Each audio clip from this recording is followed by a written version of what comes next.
How can exams lead to depression? I feel that if I don't understand something, that it will stress me out, but I won't have the confidence to ask how to do something or what could help. I also then feel if I still then don't understand something, I will then worry that if in the exam that I will or won't get it correct, and I feel that because I'm always expecting so much out of myself that I'm wanting the better grade, but then I still don't understand what to do, so I worry.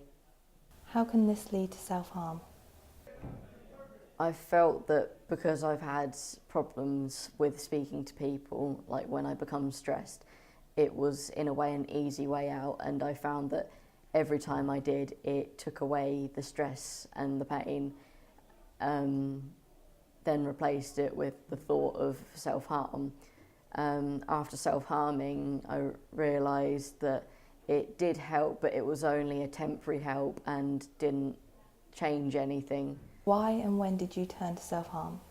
Started at the end of year 9 when I had personal issues with my previous school, and then as I went into year 10 I settled in very well, but was still quite anxious and nervous about what was going on and whether I'd be able to fit in properly.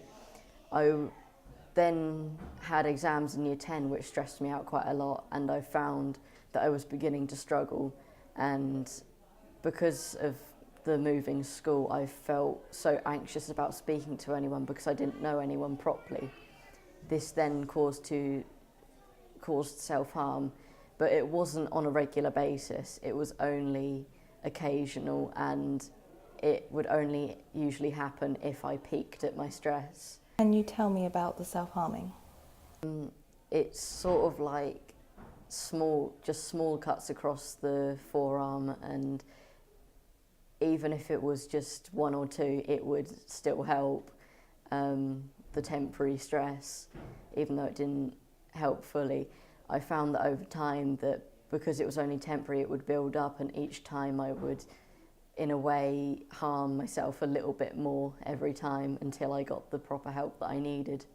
What would you say to anyone thinking of self-harming?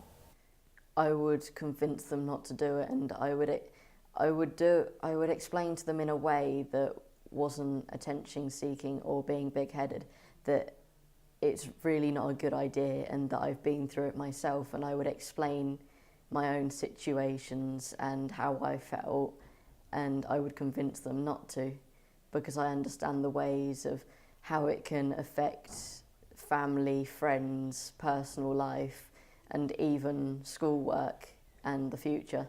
Who can young people go to for help? Well, mainly that if it's like a school-related problem, that you should speak to teachers or a teacher that you feel that you can trust the most. And with any situation, you should always speak to your parents, because no matter what happened, your teachers would get in contact with your parents anyway, because they would be concerned for the child's well-being.